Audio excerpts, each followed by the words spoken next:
I think if anyone tells you they know, they don't. The reality is it's one of those things where it's like an urban legend, right? Every person you ask has a slightly different definition of each.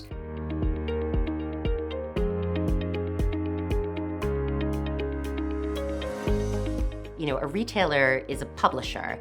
It has a very particular siloed view of how a consumer interacts with a brand. Commerce media really is looking across many retailers and is able to see the entirety of what they do across their wallet. So you can start to do some interesting things like, how can I share shift between various brands, because you have the full view.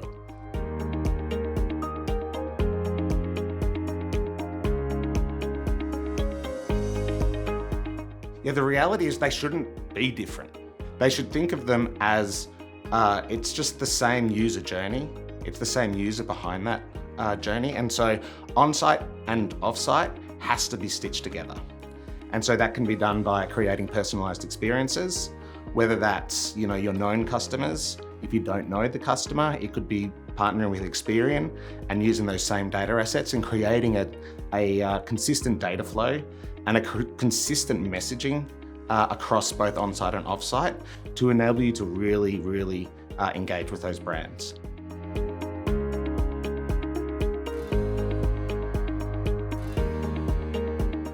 Signals, some of them don't exist in the upper funnel, and they're very fragmented. Having worked in commerce intelligence data sets, the deterministic signals on purchases are there. They're valuable, they're expensive, but they're there. You can get them, especially retail media, they have them. Upper funnel is very fragmented. Media is changing. There's new media, there's old media. There's no reliable ways of measuring them. I think what we've seen is a lot of last touch reporting and also reach and frequency still at the top of the funnel in terms of overvaluing those pieces. And where we want to see all of our partners move towards is, how do you optimize on a real deterministic signal? So a real purchase from a consumer, how do you tie that to the impression across the entire funnel? And how do you build your systems to actually optimize towards that, towards those real world outcomes? We talk about it like it's one thing, like it's this closed loop adventure. It's like we target someone, they buy something, and then we measure it. But the reality is it's really probably 3 different teams, 3 different budgets, 3 different sets of data that we're trying to measure this holistic experience. But that's not really the way it works.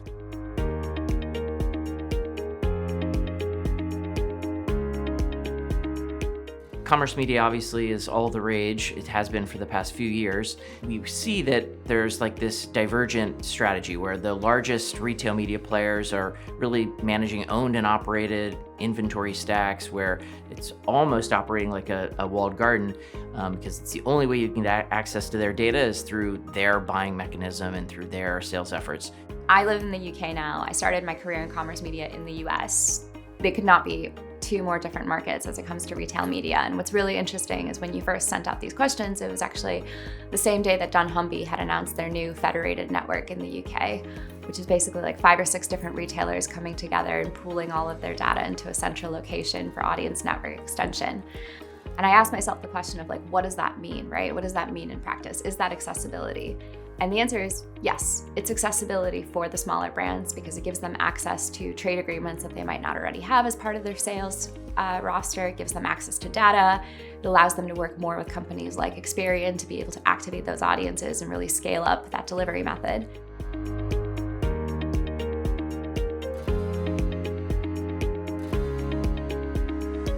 I think there's something really important for maintaining our core and really thinking about long-term brand building, long-term brand health, in addition to short-term growth. And if we're so focused on incrementality, oftentimes the incrementality is a result of that brand building, that long-term investment. So I think we're almost over-rotating towards this idea of incrementality. There's all of these other kind of components where people are just like thinking about, I have to do this through the lens of commerce media versus thinking a little bit more about kind of like all media now should be enabled for some sort of commerce activity. All ads should be shoppable in some format or another. People discover brands faster than they ever have before, and they make purchase decisions faster than ever before. Brands just need to be ready.